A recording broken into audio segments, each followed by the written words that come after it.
The winter of 1943 settled over the industrial heart of Lower Silesia with a persistent cold that penetrated brick walls and wooden window frames alike. The city of Breslau, an important manufacturing center for wartime production, lay beneath skies that remained gray for weeks at a stretch, the sun visible only as a pale disk filtering through layers of coal smoke and low cloud. Snow fell intermittently, accumulating in uneven drifts along the edges of streets and against the walls of factory buildings that lined the river banks.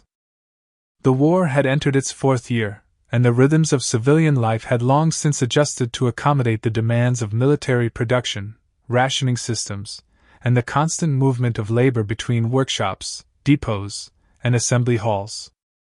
The population of the city had swelled with workers brought in from surrounding regions and territories under occupation, creating overcrowded conditions in residential districts and placing strain on infrastructure that had not been designed for such density.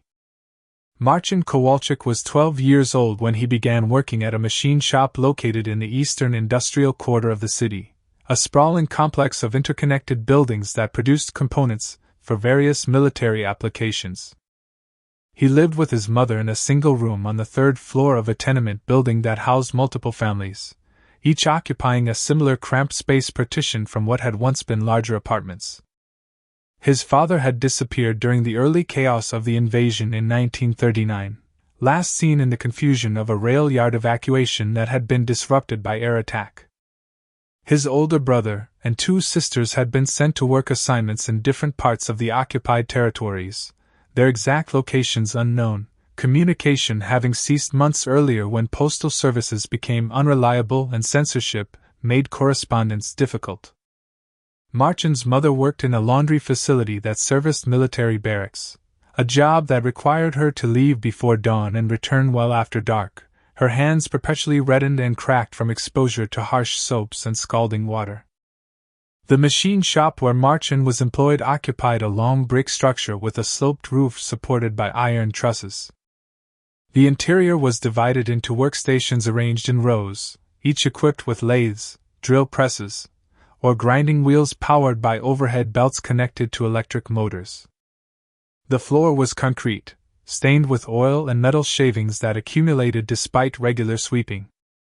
Light came from high windows on both sides of the building and from hanging lamps suspended above each work area, their bulbs enclosed in metal cages. The air carried the sharp smell of cutting oil, hot metal, and the acrid tang of grinding dust. Noise was constant, a layered composition of whirring motors, the screech of metal being shaped, the rhythmic thump of presses, and the occasional clang of dropped tools or finished parts being tossed into collection bins. Marcin had been assigned to assist a machinist named Werner, a man in his 50s who operated a lathe used to turn cylindrical metal components.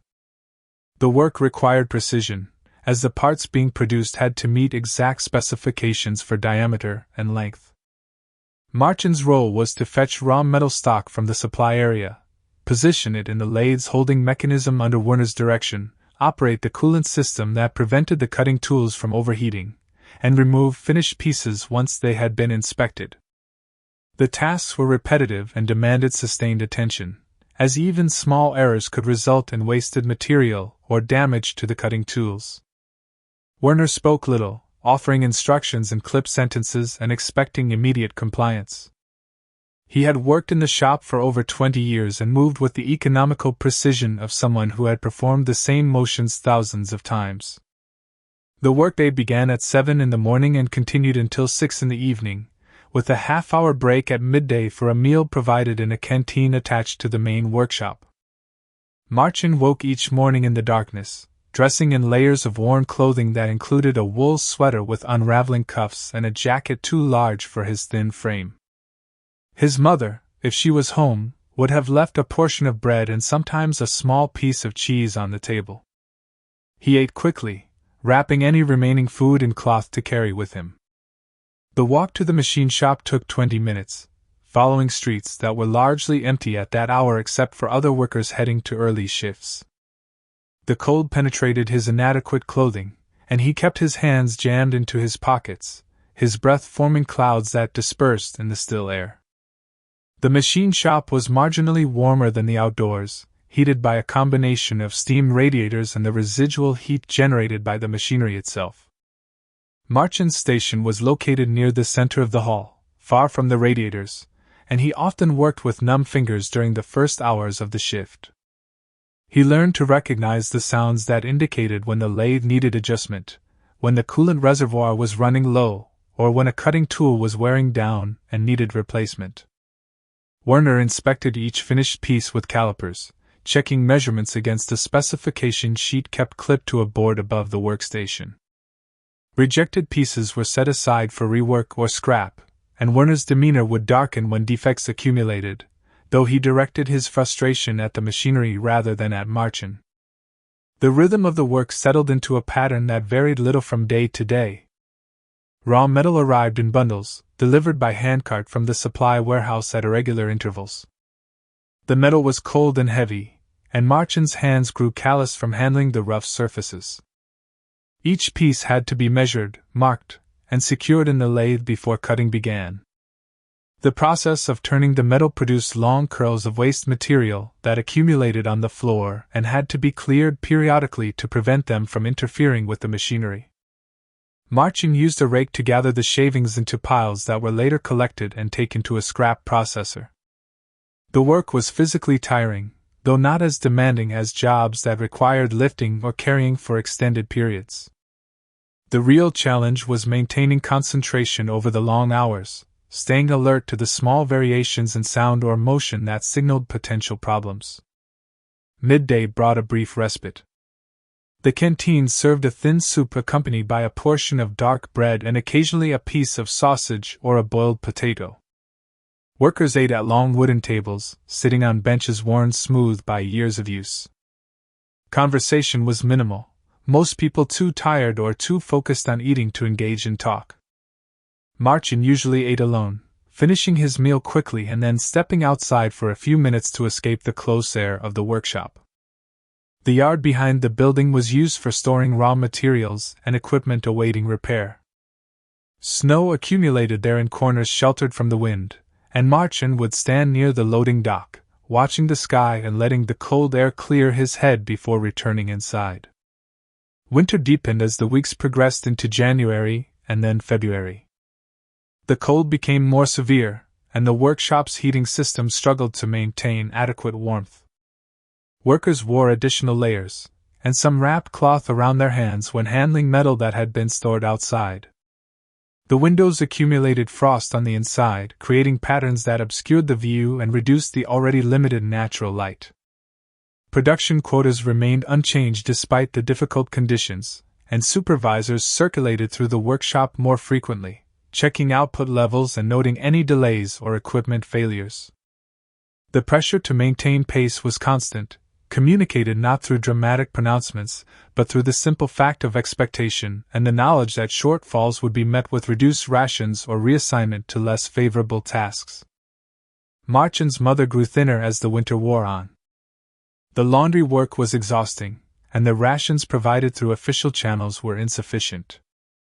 She developed a persistent cough that worsened in the cold, and Marchand could hear her at night in the shared room, trying to suppress the sounds so as not to disturb him.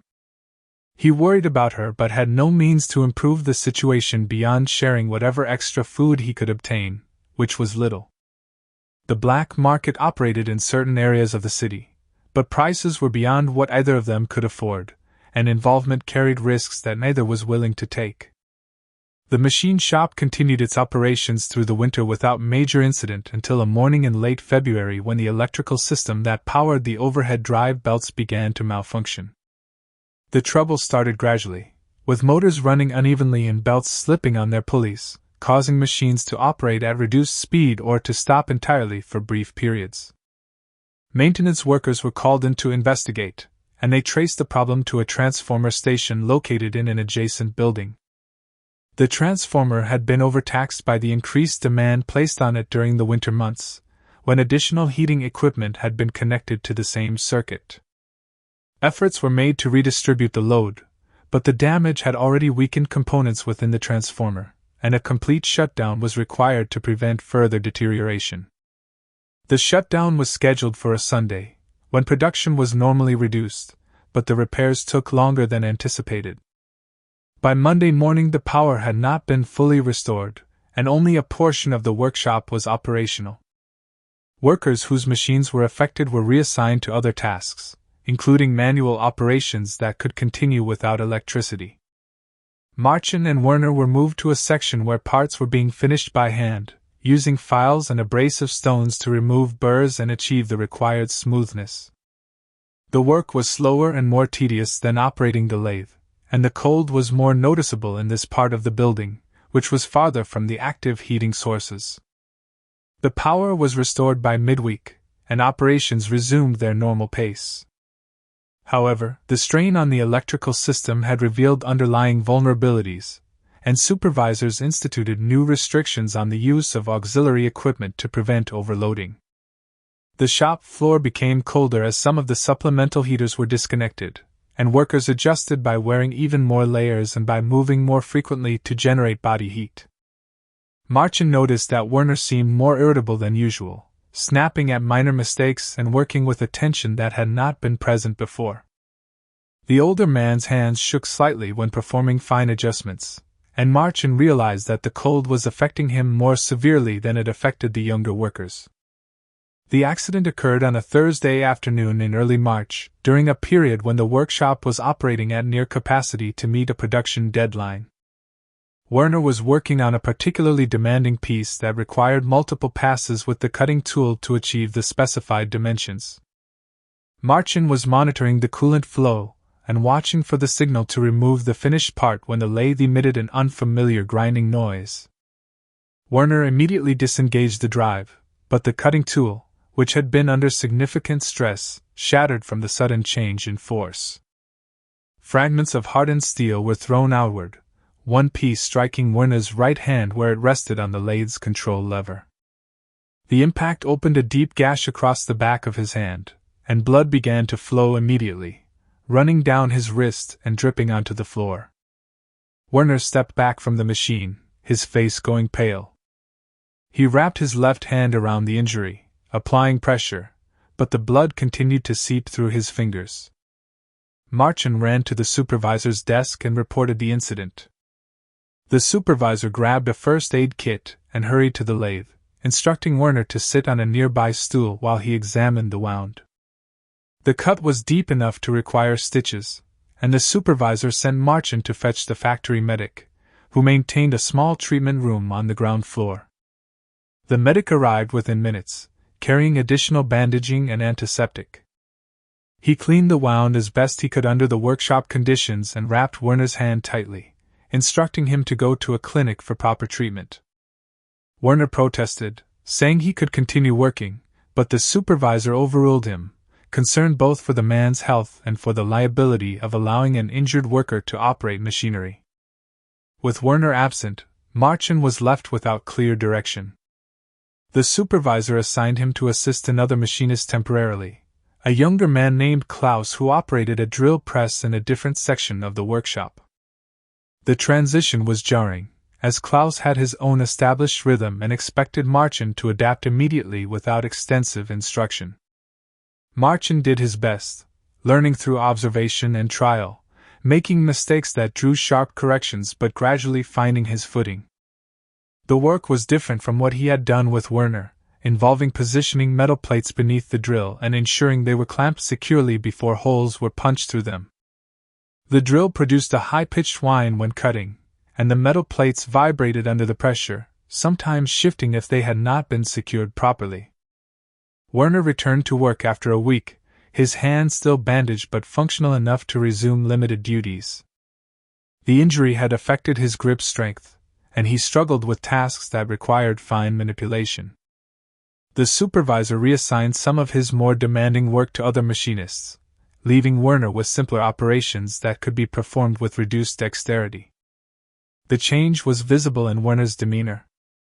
He spoke even less than before, his movements slower and more careful, as if he no longer trusted his own hands.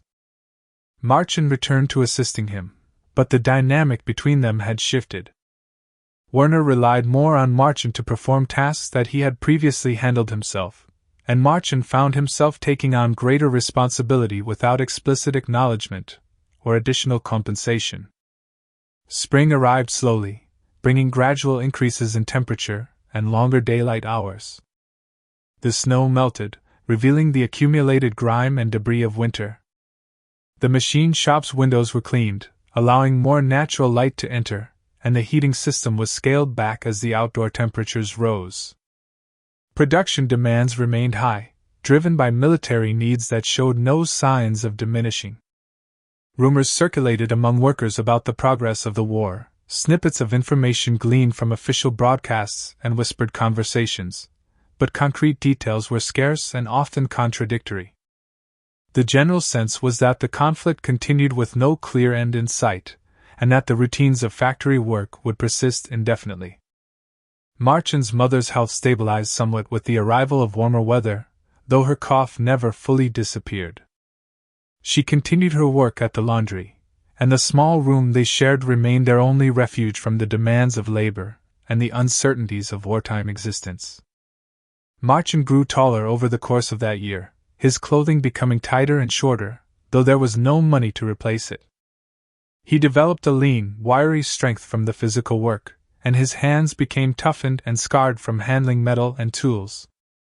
The boy who had entered the machine shop at 12 was being reshaped by the experience, his childhood compressed and overlaid with the responsibilities and hardships of adult labor. The war continued for another 2 years, and Marchand remained at the machine shop throughout, his duties expanding as older workers were conscripted or transferred to other facilities. By the time the conflict ended in 1945, he was 14 and had acquired skills that would serve him in the years to come. The city of Breslau, which became Rokow under new administration, underwent significant changes in the post-war period. Borders shifted, populations were displaced, and the industrial infrastructure that had supported the war effort was repurposed for peacetime production. Marchand's mother survived the war but never fully recovered her health. She lived for another 8 years, continuing to work when she was able and relying increasingly on Marchand's earnings as he transitioned from apprentice to skilled machinist. She died in 1953, her body worn out by years of hard labor and insufficient nutrition. Marchand attended her funeral alone, as no word had ever come from his siblings, and he had long since accepted that they were lost. He continued to live in the same tenement room for several more years, eventually finding work at a larger factory that produced industrial machinery for civilian use. In his early 20s, Marchand married a woman named Anna who worked in the factory's administrative office. They moved to a small apartment in a newly constructed housing block on the city's outskirts, part of the post-war reconstruction effort. They had 2 children, a son and a daughter, both of whom grew up in circumstances far more stable than Marchand had known during his own childhood. He rarely spoke to them about the war years, offering only brief answers when they asked about his past. The memories remained present, not as dramatic narratives but as a baseline of experience against which later hardships were measured and found manageable. Marchand worked as a machinist for over 4 decades, eventually becoming a shift supervisor responsible for training younger workers. He approached the work with the same quiet competence that Werner had once displayed, valuing precision and consistency over speed or showmanship. His right hand bore scars from various minor injuries accumulated over the years, and his hearing had been dulled by decades of exposure to industrial noise, but he remained physically capable well into his 60s. He retired in 1989, just as the political landscape of Europe was undergoing yet another transformation. In retirement, Marchand took up woodworking, setting up a small workshop in the basement of his apartment building. He made furniture and small decorative items, working slowly and carefully, enjoying the ability to control his own pace for the first time in his life. He and Anna lived quietly, their routines shaped by the accumulated habits of decades. They took walks along the river, visited their grandchildren on weekends, and attended occasional gatherings with former colleagues from the factory. The war remained a distant but indelible part of Marchand's history, visible in the careful way he handled tools, in his aversion to waste, and in the patience he showed when facing difficulties. When Marchand died in 2006, at the age of 75, his children found among his possessions a small collection of items from the war years. There was a metal identity tag from the machine shop, its surface worn smooth but the engraved numbers still legible. There was a photograph of his mother, taken before the war, showing a woman younger than his children had ever known her to be. There was a folded piece of paper containing a list of names, including those of his siblings, written in his mother's hand. These objects held no monetary value but carried the weight of a life shaped by forces beyond individual control, endured with quiet resilience, and without expectation of recognition. They were placed in a box and stored away, a record of experiences that had been lived rather than recounted, testimony to the countless ordinary lives that had been altered by the extraordinary circumstances of war.